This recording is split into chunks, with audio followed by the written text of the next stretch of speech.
So I think we can go ahead and get started. There may be a few others that end up trickling in, but thank you everyone for joining our virtual job panel today, Navigating the Job Search During COVID-19 Times. If you don't already know me, I'm Catherine. I am one of PRSA Pittsburgh's Young Professional Co-Chairs, along with my colleague Jannah. And we're really excited to bring this to you tonight. We have a really good lineup of panelists. But before we get started, I just want to do a couple housekeeping rules. So it looks like a lot of you are already on mute, so thank you, just so we don't have too much background noise, and feel free to either be on or off your video at any time. We have some questions that we're going to go through, and then at the end we will open it up for a live Q&A. So if there's any questions that you have while one of the panelists is speaking, go ahead and drop it in our Zoom chat, and as much time as we have to go through and answer any of those questions, we will on this call. So without further ado, I will kick it off to Jannah to introduce our lineup. All right, thank you, Catherine. And we're gonna unshare in a couple minutes the screen so you can see everyone speaking. But as Catherine mentioned, we're co-chairs this year for the Young Professionals Committee, which this event really is tailored toward a broad audience tonight. So if you think, oh, I'm not young, don't worry, you belong here. So tonight, yeah, we chose our panelists tonight because we were thinking about different scenarios right now, you know, like with everything that's been going on for the past several months. You know, if you're navigating the job search right now, it's probably harder than it's been since probably the 2008 recession. And so it's been a challenging time. So we wanted to bring on some people who maybe are changing career paths or going back to school. Maybe they lost a job recently. Maybe they found a job. Maybe they're, you know, have a perspective of hiring, or their company's been hiring, or, you know, with our HR pro that we're going to introduce you to in a few minutes. So we wanted a variety of thought leaders on the subject, and just people who have had experience over the last couple months, just to share perspectives. So I'm going to kick it off by introducing our panel. So I'll let you guys all just say a quick intro. So Jannah, I'm going to pass it along to you. Hi, everybody. I'm Jannah Jablonowski. I represent Giant Eagle in a variety of fashions. I'm in the news media and our sports marketing efforts as a company. I've been on board with Giant Eagle since I graduated from Robert Morris University in 2014. So it's my first job out of college, and I've really been very fortunate to have a good experience there and really be able to progress and evolve my role since I've been there. So things are looking a whole lot different in this COVID era for grocery retailers, and we are no exception to that. You might have seen, if you've been tuned into the news at all the past few weeks or months, that there are a bunch of operational changes that we've put into place. Shopping is a whole lot different whether you're doing it in person or online. There's been major impact to our sports marketing partnerships, as so many leagues have suspended their seasons. So really all of that kind of coming to a head, and figuring out how do we move forward and how do we continue to engage with our consumers and really make a meaningful impact in the community right now. So that's kind of what's been on my plate, and all the while we've been looking to hire thousands of people across our operating markets. So we've really had a lot going on, a lot of irons in the fire, and excited to hopefully share some insights. All right, thank you, Jannah. Yeah, that was one of the companies that popped into our heads early on as we were brainstorming for this panel tonight, was Giant Eagle. So we're gonna look forward to hearing more about your perspective in a couple minutes. So our next panelist I've known for a while now, so Chris Lovett, and Chris has had a variety of jobs and great perspective over the years. And he's been on the agency side, on the corporate side, in marketing. He is also in the education side. So I'll let Chris kind of give his background next. Yeah, thanks. So thanks for having me tonight. Chris Lovett. I recently got a new job, which is why I think Jannah reached out to me and said I would be a good participant for this panel. So I started on June 1st. I now manage digital products at Smith Micro. And it's kind of exciting. I'm developing a product around cybersecurity and safety for parents and children. It's something I've been really excited about for a long time. I know that kids, parents, they're really struggling with this digital sort of lifestyle, right? Where they're always on their smartphones. Parents want to monitor what their kids are doing without being overwhelming. And they're really concerned about keeping their kids safe. And kids are looking for, convenience, pressing a button and letting mom and dad know when they're ready to be picked up with GPS coordinates. So I'm really excited to be building that for Smith Micro. It's brand new. I was at PNC for 9 years, which was a long time. And before that, I was at Giant Eagle in their marketing department for 5 years. I also teach at Point Park University, and I have a pretty good perspective on what's going on. And I want to give advice to this panel as well. The school I teach in, the program Sports, Arts, and Entertainment Management, if you just say that out loud and think about how hard that has been hit, sports, arts, and entertainment management since March, it's really been disruptive. So really spending a lot of time helping my students rethink their job search and navigating their careers. So hopefully I can add a lot of insight and answer any questions that you have. Cool, thanks, Chris. Interesting new job change here, so yeah, really cool. Okay, our next panelist is Emma, and Emma and I met several months ago through a mutual friend, and what struck us about her perspective is she was in the education field for a while and wanted to kind of move over to PR or marketing, and wanted to do a career change and go back to school. So that's why we really wanted to hear Emma's perspective tonight. So Emma, I'll let you talk a little bit about yourself. Hi, everybody. My name's Emma. I do currently work in education. I work as a teaching assistant for first grade classes. I entered education with the intention of becoming a teacher, but after spending more time in it, I decided that that wasn't the route that I wanted to take. So I'm now earning my associates with my final semester this summer in business management with a focus on marketing, which is a big shift from education. So I'm navigating changing over my resume, trying to find skills that apply to find myself a marketing job. I will be transferring over to Penn State in the fall. During this whole pandemic, I've been working from home, so I was actually able to find myself an internship doing social media marketing for a nanny agency in California. I was a little concerned initially about working full-time and being able to find an internship, but this pandemic has actually given me the opportunity to find a remote one so that I can do it while I'm working from home, which has been great. So I'm looking forward to sharing my experience and hopefully offering some helpful tips for anyone who needs them. Awesome, thank you. And next we have Alex, who we wanted to get an HR perspective to tonight because, not all of us on the panel or sitting here tonight do the actual hiring. We might help with maybe looking at resumes or something like that, but we really wanted an HR perspective. So I'll let Alex take it from here. Yes, I, unlike Emma, have not had any type of, shift or career change per se. I studied human resources at Virginia Tech and have been doing HR ever since graduating. Although within HR, you can kind of wear a lot of different hats. So I started out at a manufacturing company with Georgia Pacific, playing more of a generalist role, helping with EEO, opportunities and investigations. There was also just a few cases where we had folks that were part of a union as well. And then from there, I switched and moved into, worked with Edelman, which was PR, communications marketing firm. So I did HR for them as well, totally different workforce. And then lastly, where I'm at right now is with Boston Consulting Group under their Platinion business unit, also acting as their HR partner and supporting that line of business. So that's a little bit about me, and I'm excited to be here and hopefully answer any questions that might come up that's related to that field.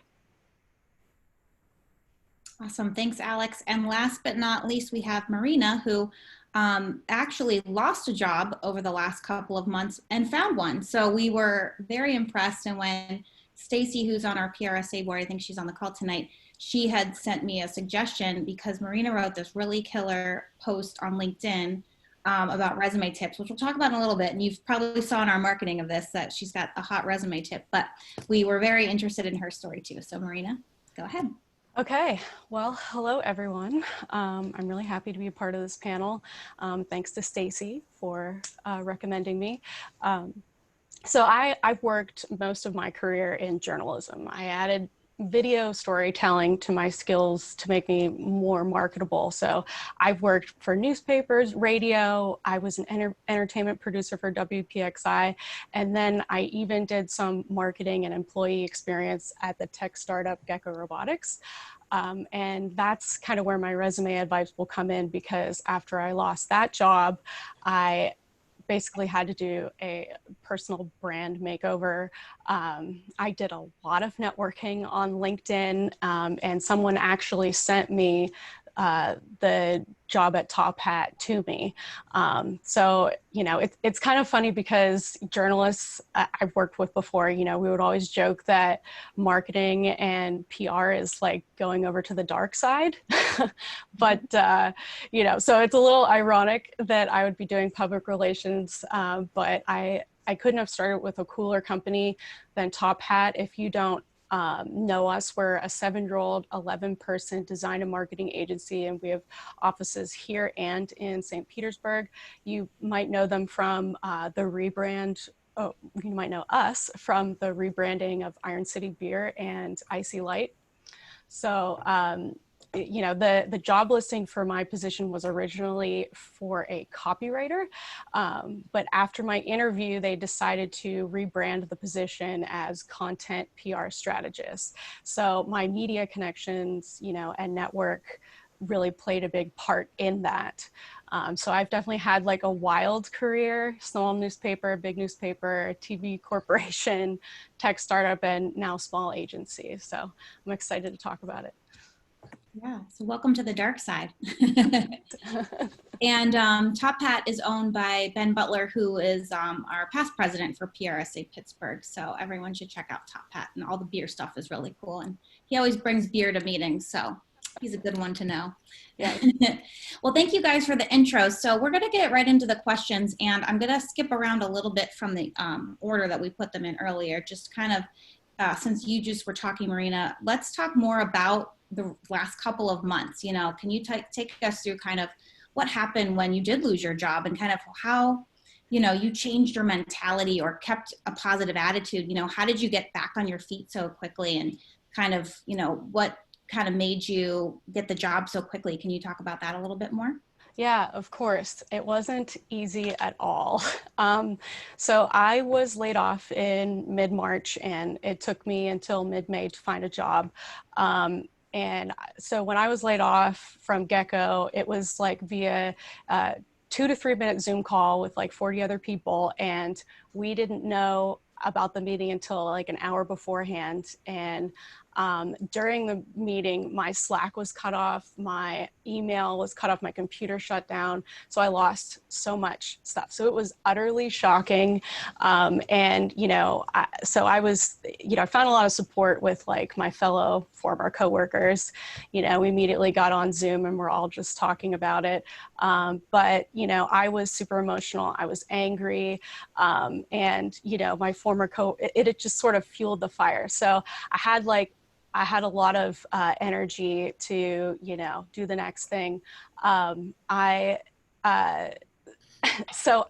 this situation kind of happened to me before, because there were, you know, I've working in journalism, you know, it's not a real steady industry. I knew I was going to get, I knew the layoffs were coming when I worked at a newspaper and worked at TV. So I sort of like had to hurry up and prepare myself.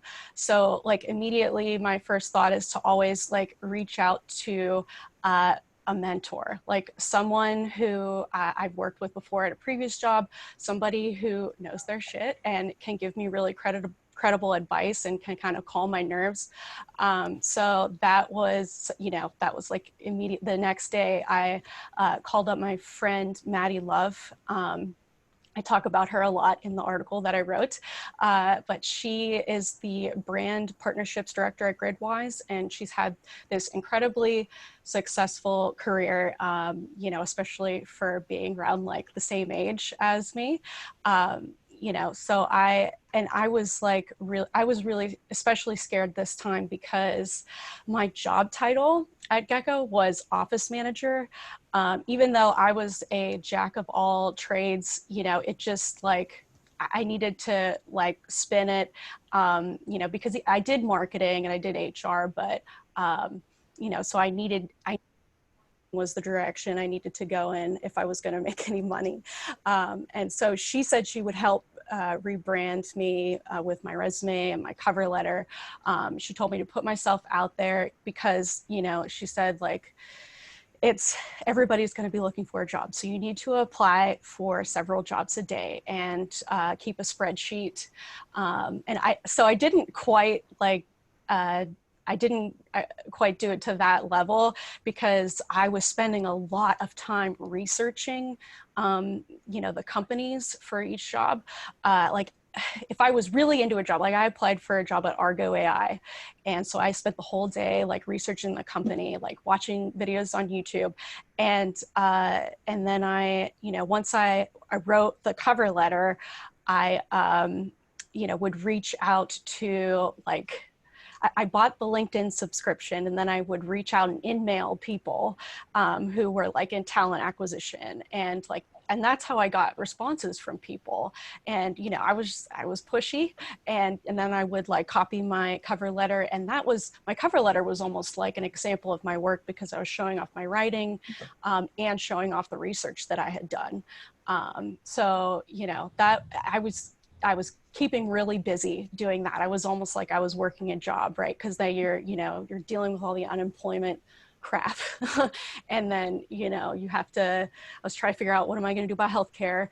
And then also job searching and all that. So that was like I kind of was really busy every day, except, there were some days where I just couldn't do it because I was actually almost making enough. I was almost making more than what I was when I had my job at Gecko with unemployment and the $600.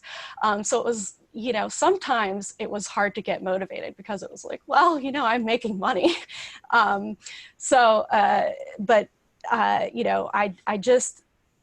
My fiance was definitely a big support. I think in summary, you have to be honest with yourself and, what you need improved in your skill set. You need to ask for help, expand your network, talk to people you trust, and allow yourself to have me days. So yeah, and rejections too, that was exhausting, but people kept telling me that jobs would open up. So I tried to keep busy every day. So I don't know if you want me to about resume stuff now or later, but that's sort of like how I got through it. Yeah, well, thank you so much for sharing that. And I think we'll hold that for a couple more minutes. But that's great. I love that about, staying on it and reaching out to your network. And they always say, the best time to build a network is when you don't need one. So even if you have a job, continue that networking because that's so instrumental. That's huge. Yep. Cool. All right. So moving over to Alex. So want to talk about, we've got a question, is your company hiring? But all in all, what do you look for in a candidate, especially now? And is there even more of a remote opportunity now? Kind of take us through what you would look for in somebody who's ideal. Absolutely. Yeah. So short answer is yes, we are hiring, which may be shocking given the circumstances of everything going on. I always say that sometimes being a client service industry like Boston Consulting Group or many PR firms, you can sometimes be the first to be hit during an economic downturn like this, but also sometimes the first to bounce back. Our clients, we're kind of finding that some more now than ever are coming to our company and asking for guidance, just given the current unprecedented times that are going on. So at BCG, we're always looking for consultants, whether those folks be right out of college, right out of a master program. We're also always looking for experienced hires. Right now, specifically in Platinion, our big focus, we're looking for agile coaches, enterprise and IT architects, human scientists, designers, software engineers, things of that nature. But, I would say Right now, we might not be making offers for folks to start immediately. We have started to, push out start dates, ask folks what their preference is, especially because right now we're seeing people aren't really wanting to jump ship and move companies. They might have a good thing going, or they're not willing to take a risk on a new company like ours right now. So right now, offer letters and start dates are being a little bit pushed out, and some of that is either due to us and our guidance and timelines, and others just candidates, again, wanting to see where things land and where everything kind of pans out after this. And then to answer your other question, just about, if there's more remote opportunity, I definitely think there's going to be a change coming out of all of this. I think initially jobs were typically posted based off of an office location, and they would recruit, specifically for folks that are within that proximity or able to relocate. And I think that might change after this. I think we're going to find that, talented folks can work and operate in remote settings out of different locations. And I think that's going to open up the job market a lot, especially for our company and maybe even others. Yeah, I think that's so interesting about the job market, and just workplace as we know it has changed. And I don't think it's going back to normal, whatever that was. So it's good to keep an open mind right now for sure. Cool. Well, thanks, Alex. So moving over to Emma too, we wanted to ask about your career change. Why did you want to switch from education? What made you not, want to pursue becoming a teacher and get into, I know you looked through PR and now are kind of shifting more towards marketing. So did you think one was going to be more fruitful, or what kind of, tugged at you to change? Sure. So about 5 years ago, I actually started my own little side business, a little soap company, and I thought that, it would just be fun to make the soap and to sell it to people. But I actually really fell in love with teaching myself how to market it and connecting with people and creating the content, which I was not expecting at all. So even as I was working in education and thinking about becoming a teacher, it was always in the back of my mind. I loved how I could flex my creative muscles, and I haven't found that to be something I can really do in education. There's so much, it's just very strict in terms of what you can really do, where I thought it would have more flexibility. So at this point, knowing that I didn't want to be a teacher, I've moved as far in education as I can without actually becoming a teacher. So I think also just knowing that there wasn't any opportunity to move up really inspired me that, okay, it's time to go back to school to figure out what I want to do and kind of narrow it down. I'm going for business management right now, so I was looking at different options of what I could specialize in. And I just really loved marketing. I've written some on the side. I've made some content for other businesses. So I decided that over the summer I would get an internship and figure out how much to see whether or not I like it. And I love it. I love getting up in the morning and having an idea and being able to just create something for a business. So it leans more in towards my creative intuition, which I haven't found in education. So that's really, I think, what inspired me and kind of sealed the deal that this is what I want to do and where I want to move forward.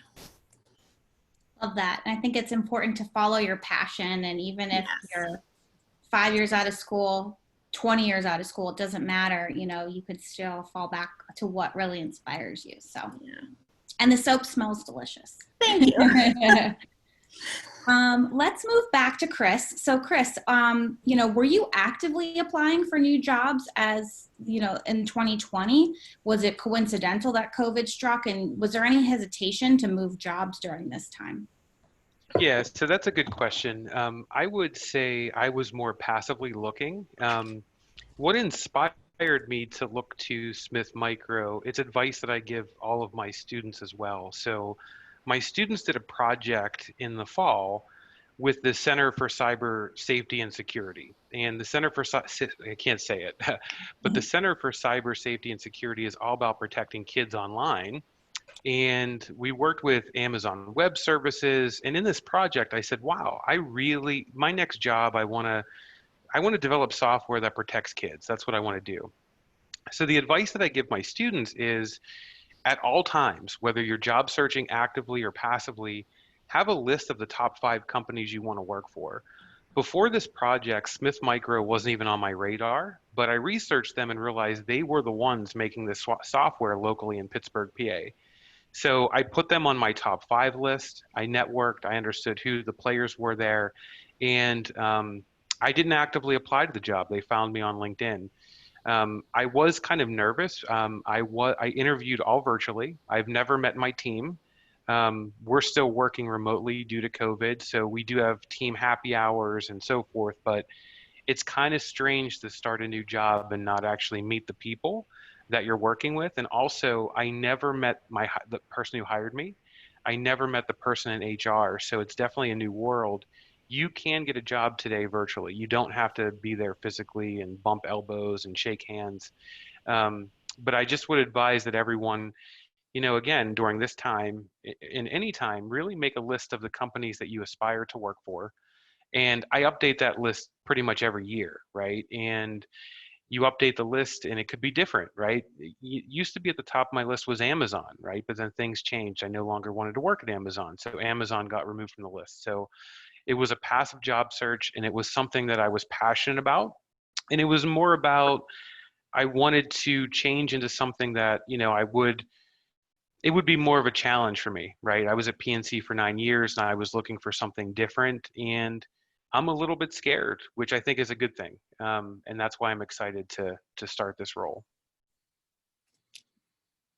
Really great advice. And I love the idea, and I think Marina mentioned this too, is just researching. You don't want to just apply willy-nilly, maybe a little bit, but also, you got to know who you're applying for. And especially with the events over the last 2 weeks, knowing what a brand values and their board of directors and their executive suite, looking and seeing what they're really all about is so important. So I love that you stress that research and to keep updating that list too, because things change.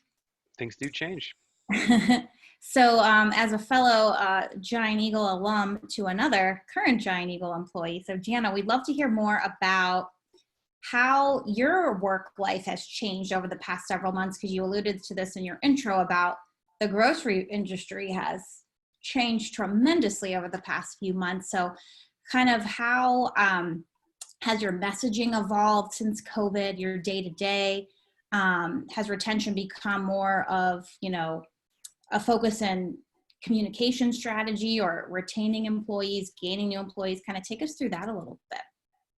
Yeah, so me personally, a lot has changed with my role and how I go about my day-to-day business. I was a team member who was based full-time out of our corporate headquarters in Fox Chapel and never really had remote work capabilities outside of being in different store locations throughout our markets. And we've transitioned to be completely a remote workforce at this point, other than the folks who are obviously running all of our stores every single day. So the corporate office has pretty much transitioned to this work from home world. And for me personally, I have a lot of interaction with local news media across our markets, coordinating in-store visits, being the person on camera many times. So we've really had to reimagine how we interact and engage with the news media as we try to limit the number of people who are in our stores and really reduce that exposure, not only for ourselves and the media, but for our team members and the guests who are coming to just do their shopping with us.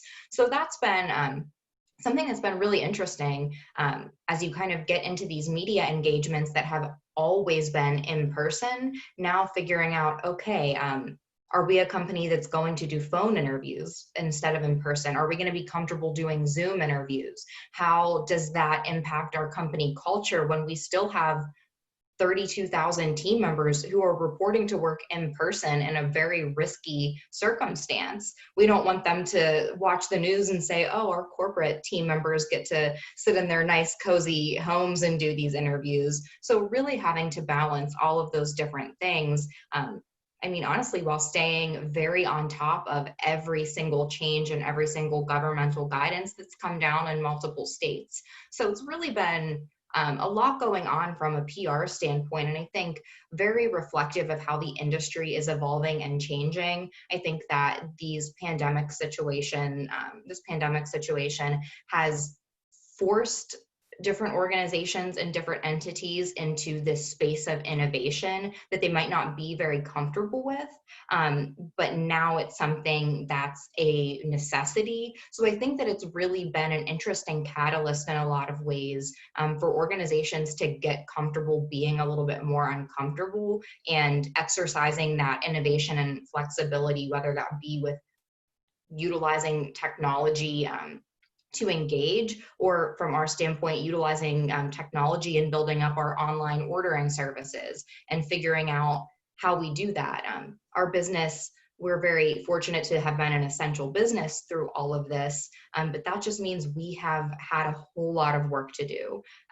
A lot of people are not interested in going in store to shop in person. So we've had an unprecedented demand for online grocery ordering, which seems like a no-brainer. It's something that we've had in place, but not to the capacity that has been necessary. So we've had so many people working on the back end, our programmers, all of the folks who work on building our digital infrastructure, our e-commerce sites, working around the clock to launch a revamped user experience, a new website, expand capabilities, figure out logistics. So all of those things have been powered by a lot of people who have very different expertise. And I think that's made companies, made us especially, realize how important retention of the right people are, especially when you are in situations like this where you have to act very quickly and very nimbly as a company. You need people who have the context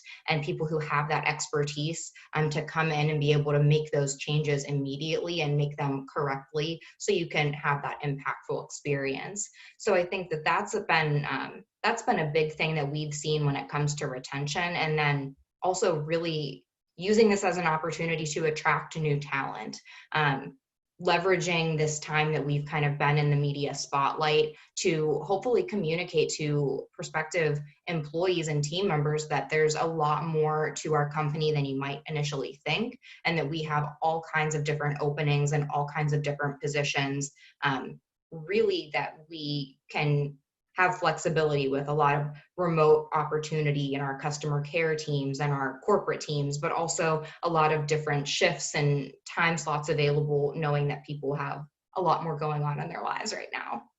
Mm-hmm. I know I've been having text conversations with people about when's the best time to get on Giant Eagle's website to get curbside pickup? Because in March, it was like, wow, they're really backed up. But I was so impressed with how the communication was put out, and then it was faster and faster. And it was just really impressive to see as just a customer. So kudos to your company for really, as you said, the forced innovation, it's, put up or shut up, as people are saying right now. So I think that was really impressive. So moving back to our the topic of resumes, I want to go back to Marina to talk about this a little bit. I'm sure you all have something to suggest or talk about with resumes. So what is your resume tips for how to stand out amongst the crowd? Sure. Yeah. When I went into the job search, I had a resume that was, design heavy, 2 pages long, and with my photo on it. And my friend Maddie, who has, had a lot of experiences,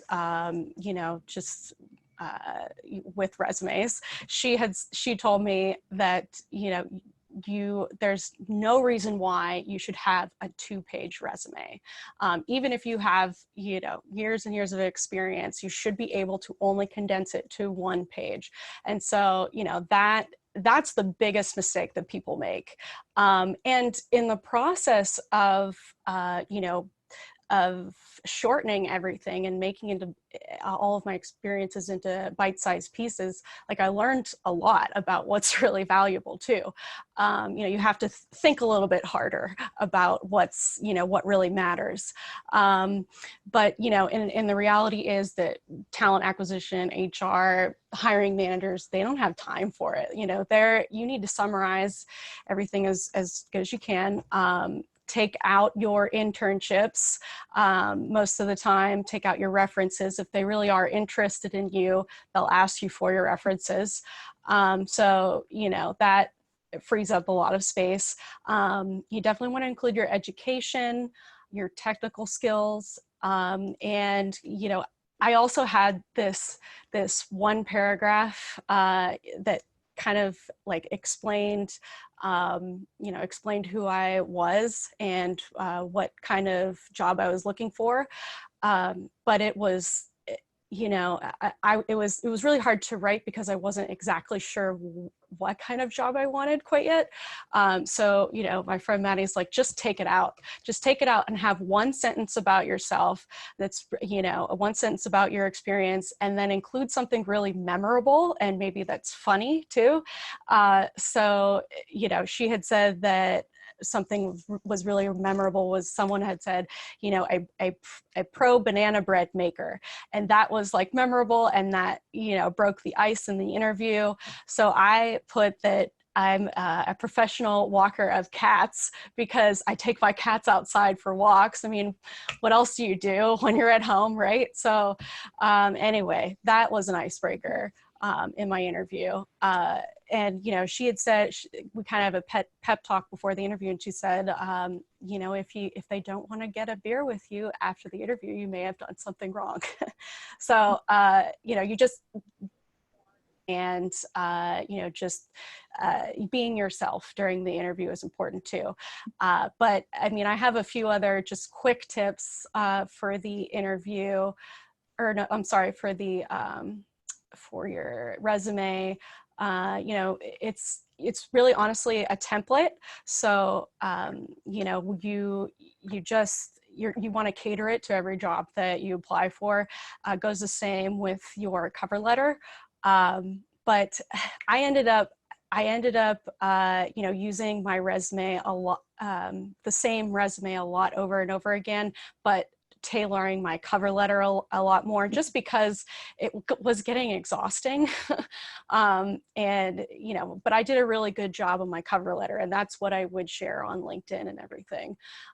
So, but I do, if you want to read more, I have, you know, you can go to my LinkedIn page, and I have this article. It's called "Transform Your Resume with this advice I did, and now I'm employed."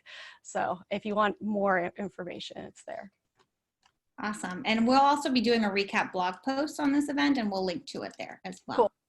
So thank you for those tips. So I'm going to pass it back to Alex.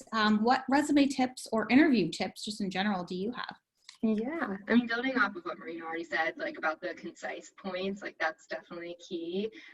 And to go from there, I would say, you know, it's probably not any new news, but, you know, applications that kind of stand out are really the ones that highlight their accomplishments, but not just highlighting them, being able to quantify those key accomplishments is really key. I think whenever recruiters or HR or hiring managers are looking at resumes, you know, if I were to see a resume that said, you know, I'm a client liaison to a Fortune 500 company, versus a client liaison to a Fortune 500 company answering anywhere between 20 to 40 requests daily, I would probably lean more towards the latter, because it gives me an idea of their workload.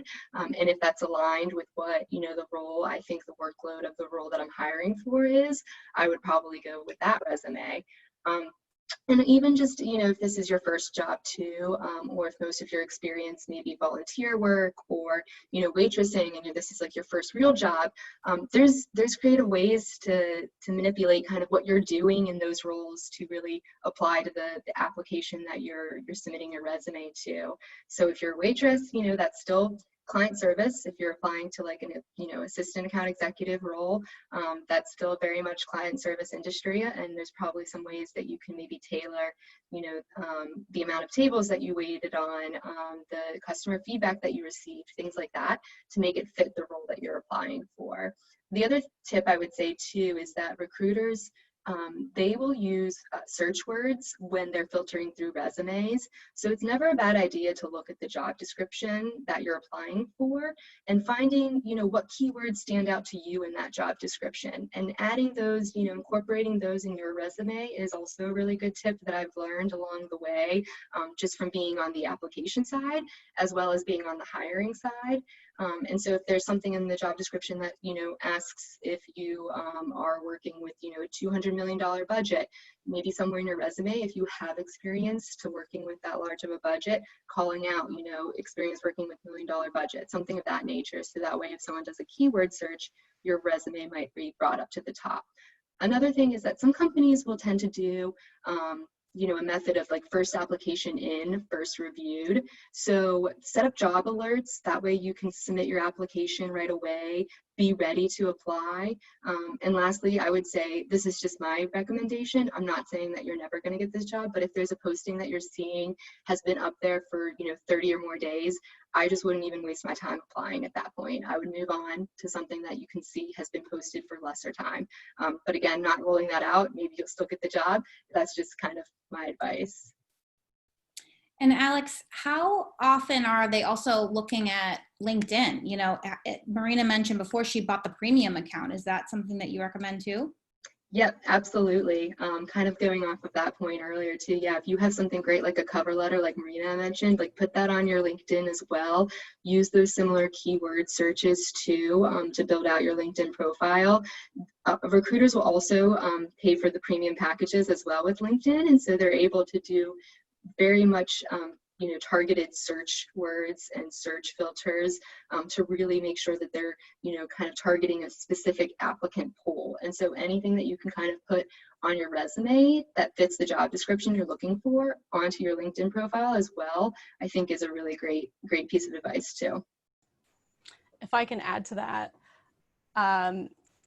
that's so true. I mean, with that LinkedIn subscription, I was taking, classes related to like copywriting and just like all the things that, I may not have like officially had in my education. And, those will pop up on your LinkedIn page when you finish a course. And you can also see who's looking at your profile. And, I had reached out to some of those people because one was a recruiter, and asked them, what are you doing looking at my stuff? No, I'm just kidding. But yeah, no, that the LinkedIn premium is worth it for sure.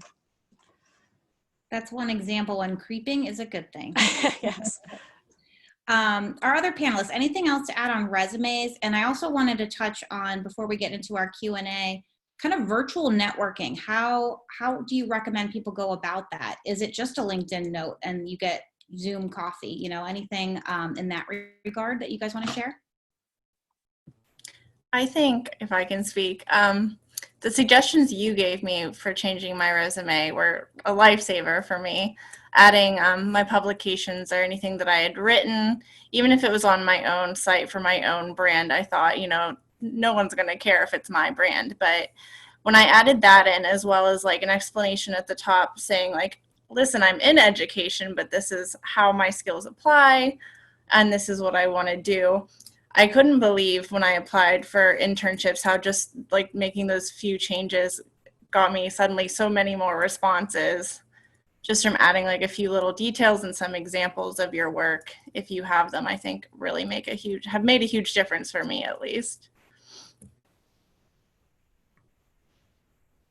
I think to the earlier points about kind of figuring out different ways to quantify your experience and be really specific in articulating the results that you've been able to achieve, whether that be in an unrelated job that you're going to bridge and kind of show that connection and create that narrative, or a very specific, closely related role. I think that we could probably all agree that in Pittsburgh, especially, the communications field is fairly small and fairly connected. Everybody seems to know someone who knows the same person as you. And I think that in a lot of instances, when you're first starting out in the communication field, it's very easy to get stuck on using buzzwords and what you think is like most trendy and relevant, but you have to keep in mind that everybody else searching in that similar pool is doing the same thing. So really being results oriented and quantifying your experience gives you that edge if a recruiter or a hiring manager is looking at two very similar resumes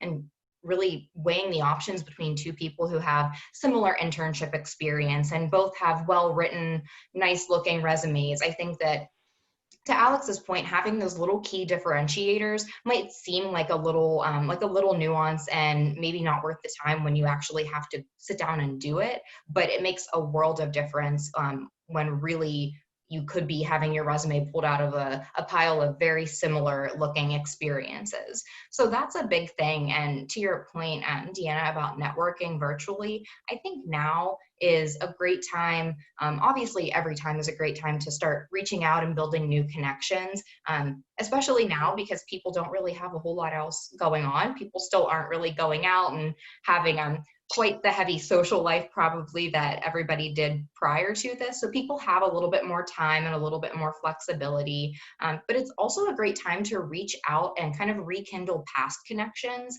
If you had a really great professor in college who was well connected in the professional community, now could be a good time to just send them a follow-up note, check in and see how they're doing, and really just restart that conversation. I think this is a great time to do that because, like I said, in Pittsburgh, everybody knows someone who knows someone who knows the person you're talking to. So it really is a great way to just see what's out there and put your feelers out in an easy, comfortable way. Deanna, I think all the advice was really great. Great panelists give great advice. The only thing I would add about LinkedIn, and this has been one of my strategies, in addition to looking at who works where, be active on the platform. One of my strategies is to write posts specifically at the companies that I'm interested in, hoping that they'll see it. I do it strategically. I've done multiple posts on Amazon. I've done one on Stitch Fix. I love the brand Stitch Fix, which again I'm not their primary target market, but one day I'm going to be their marketing director. That's my goal. But I wrote a post in March just to give you an example about this. So, when the pandemic hit and everything shut down, I simply wrote a post saying, hey, thanks to all the Giant Eagle workers and all the hard work that you're doing being on the front lines. That post was seen by 12,000 people on LinkedIn. That type of engagement, it's pretty unheard of. That's a lot of people. They're seeing your name. They're saying, wow, Chris Lovett cares about the community. He's a thought leader. It's a different way to get your name out there and spread it around. So I definitely would use LinkedIn, not just to network, but also to be a thought leader. Make it a goal to post once or twice a month. I think it's a really good idea to stay engaged in the platform. That is such a great tip, and something that I do sometimes with tagging people, because, or even if you add a hashtag, sometimes it's like so-and-so's post is trending in whatever category. So I think that's a great ad. And I loved your post about Stitch Fix. I think we were chatting about it the other day. So yeah, it starts conversations. And like sometimes I'll see posts in my feed that I have no idea who it is, but I want to engage with it because I'm interested. So all really great tips from everyone. And no, this is not sponsored by LinkedIn. So so I'm going to open it up because we have 10 minutes left, and I do have other questions, but I want to make sure our participants get a chance to ask. So if you want to chat via the chat box or turn your microphone on and ask away, now is the time. We've got a couple more minutes left. Oh, we got one from Christy. So she says, hi there, Christy in Baltimore, Maryland, Pittsburgh, born and raised. Question for Chris and for Marina. Can either or both of you elaborate on your experience starting a new job remotely? What steps did your employer take to welcome you from afar, etc.? Do you want to go first? How about you go first? Okay. So again, it's kind of challenging. One of the things that they did early on is I didn't start on Friday, but they invited me to their team happy hour the Friday before I started. They thought that was important. I had to go to an event where I picked up my laptop. The IT folks made sure I had all the equipment that I did. And I think this would be, I have a weird glare. Sorry, I'm just noticing my screen. Hopefully everyone can see me. Typically, when someone starts a job, in my experience, you don't have daily check-ins with your supervisor. Because this is a new job and it's remote, my supervisor, my boss, checks in with me daily.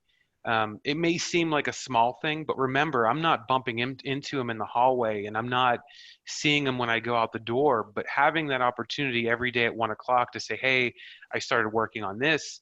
I have questions about this. So if you do have people starting remotely, I think daily connections for a set period of time is key. I think that it's important that you establish norms like including your video on, like we're doing here. Before all this hit, we would never, put our videos on Skype calls, and now it just lets you, it humanizes the meeting and makes sure you're paying attention. So those little things are small, and I think they're big things. And I also lived in Baltimore for a while too, so I loved it and missed the crab cakes. Cool. My experience was a little different. I have to tread lightly because, Ben Butler, who is the founder, my experience was, Top Hat is a relatively young company. I filled out a form to, kind of just like answer questions about myself, like, what was my favorite movie and what motivates me and everything. And, that was shared with everyone. But, in the beginning, we didn't really have like group meetings. So a lot of it was like introductions over Slack. Ben did a really good job of just, introducing me on there and kind of like he would send me messages about what about everybody's personality basically, and how I can kind of learn just like what the I don't know what the culture is. But actually my experience at Gecko doing a little bit of employee experience was helpful, because I went in once photo taken and I talked a little bit about how, about the importance of culture and values, and he really took that to heart and listened to me and actually wrote this like culture guide, future onboarding. So, and spelled out the values and everything. And now we have, weekly meetings over Zoom. So, it's definitely like, I think we're in a really good spot now. Yeah, I'm sure it's definitely an interesting time to start, because it's a different experience just starting. Chris mentioned, I didn't meet the person who hired me. So I think it is a good opportunity for even more one-on-one time, because even though we're behind screens, that connection is strong. Yeah. What other questions do you guys have out there?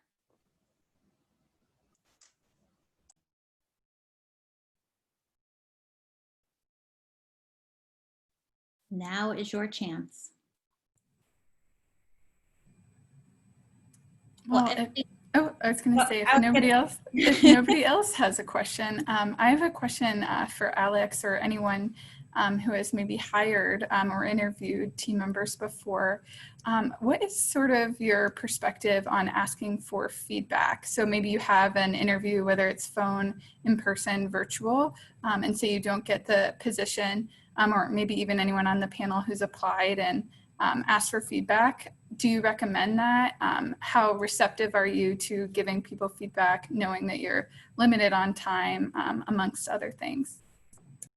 Yeah, I think it's a question that comes up a lot, and I think it's a question that should always be asked, even if you think that they're not going to tell you, or you might be hard to hear. You never want to hear the reason why you didn't get a job, but I think it's a question that should always be asked by candidates, and it's actually something I think that looks really well for you if you are asking those questions. I know I appreciate it anytime I get it asked.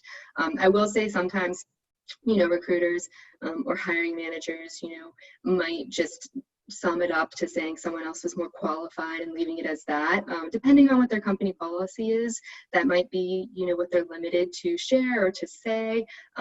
But additionally, I think something that a recruiter or something, in my shoes would tend to do is reach back out to the hiring manager to kind of summarize, feedback and share it to the applicant in a way that, still fits within our company policy and is able to give some type of constructive feedback as to maybe where, in a particular question, we were really looking for an answer more along the lines of X, or if it was chalking it up to experience, well, what type of experience? Just being able to give some type of more specifics or constructive feedback in that area, I think is always really helpful. And it's something I try to do if I am acting as a recruiter or if I'm acting as a hiring manager. I do try to make it a point to provide at least some type of points or feedback, especially if there is, a particular question or something in the, background experience that, maybe just wasn't what we were looking for ultimately.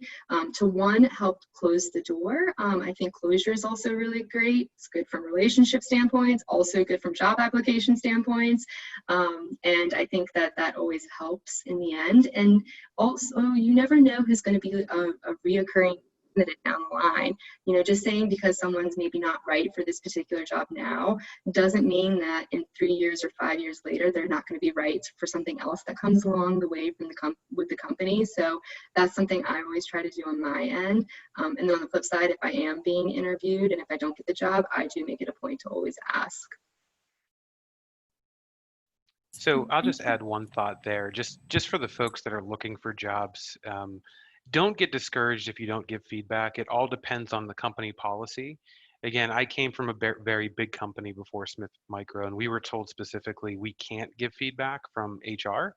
It's not that we didn't want to. I always wanted to. But some companies just don't allow that. So if you don't hear anything, don't automatically think you did something wrong or you totally blew up the interview. They may just not be able to give you feedback. Just try to keep that in mind. And again, I don't agree with it, but it is the reality of company policy and so forth. Yeah, and depending on what type of company or agency you are working with or dealing with, that could also be, if you can get past the uncomfortableness of asking that question and kind of being prepared for an answer you might not like, or really it might not be that bad. You don't know until you ask. But if you do ask, that really could also be an opportunity to let that person kind of become part of your network and become a connection. To Alex's point, you might be right for a future role. You might be able to take that feedback and really work on it. And the next time there's an opening, you have that connection and you have that inroad, and you also kind of have that insider knowledge of what they're looking for and how you can kind of tweak your approach, whether that be with your resume or your interview, to kind of work toward being a better fit if it is one of those top 5 companies that you want to work for. So it's really also an opportunity to grow your network and become a more known person in the industry. Great, thanks everybody. And I think we have time for just one more. So the last question is, how can young professionals navigate dreaded questions of salary requirements and negotiations? I know a lot of entry-level pros often feel uncomfortable discussing. Who wants to take that one? Can you repeat that one? Yes. How can young professionals navigate the dreaded question of salary requirements and negotiations? I think Alex, the HR person, should take that one. I'm happy to. I was ready to jump in, but I was going to pause for a second. Yeah, so I think it is always kind of dreaded, especially so I get that way too. I hate myself asking those questions or coming to that point. But if you're at that point, that's a really great sign. So keep that as a positive if you are in negotiation rounds. The second thing is know your worth. I mean, do the research that you can online. A lot of times though online, I mean, you can go onto Glassdoor, you can go onto salary.com, but sometimes the things that you're seeing on there might be inflated. They're either maybe not taking into consideration company benefits that also go towards total compensation. So just, do your research, whatever research that is. Just make sure that you have done some type of research, even if it's going to Glassdoor or salary.com. But the other advice I would give too is, if you're presented an offer where you feel like it's what you're worth, like that fits with what you're seeing in the marketplace, like you feel comfortable at that base salary, if there's something else that maybe you can negotiate for, whether it be even vacation time, or if you're relocating, additional perks with your relocation package, or sign-on bonus because you're needing to give up 2 weeks of when you would resign at your normal company, and so you're going to be losing 2 weeks of pay that you would have had. Whatever that negotiation tactic is, I would always say ask for something, even if it's your first job and you're like, you're nervous, even if it's just asking for maybe an additional week of vacation. Put yourself out there, get some type of experience under your belt for negotiation, and then the next job offer, when you're ready to negotiate even more or ask for a larger base salary, you'll be even more prepared, even if you just start with something small initially. But with every offer letter, I say negotiate something, whether it be a higher base salary, whether it be more vacation time. But my caveat to that is make sure you have a reason why you're asking for it. Don't just come to the table because you just want it. Make sure you have some type of data points or reasons to back up why you're asking for whatever it is you're asking for. Great, thank you. And I know I said one last question, but this is the last question because we can't leave anybody unheard. So the last one is about your first job after graduation. So April says, a lot of people say to take whatever job you can get to further your experience, but others say to hold out for something you love and are passionate about. What do you all recommend? So I was answering April in the chat, but I sent it privately to someone because I clearly don't know how to use Zoom. So I'll just say out loud what I was typing. April, it all depends on your need. Like, is it really serious that you have a job, or can you wait and have some time? It's all about the experience, right? And I'll use myself as an example for this. What I really love to do is teach, and I teach part-time. So even if you take a job that you don't truly love, maybe you can have a side gig and you learn about things that you absolutely love to do. Even if you take that job and maybe it's with a company that you admire and you're not doing exactly what you like, that experience will help you network and possibly get another job at the company. But again, it all depends on your need. If you don't need a job, then don't take it. But I can say that you're probably going to work at jobs that you don't love all of the time. But this is a great opportunity for you to, work side jobs, help out a nonprofit, getting that satisfaction from your full-time job. But I think experience is kind of critical right now. And I would shoot for that if you need it. And sorry, who I sent a direct message that reply to, I didn't mean to. We'll forgive you. Okay. Well, that's great. I know we're running out of time, so if there's any other final thoughts from our panelists, I'll let Catherine wrap up otherwise.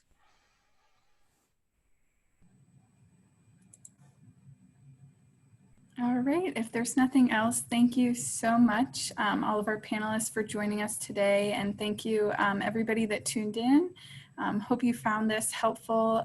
There will be a recording with a blog post, so if there's anything that you want to go back and listen to or pull out, you can definitely do that. And if you're not already in our Pittsburgh PRSA Young Professionals Facebook group, we encourage everybody to keep this conversation going there. It's welcome to all in the industry. So thanks again, everybody, and really appreciate your time this evening.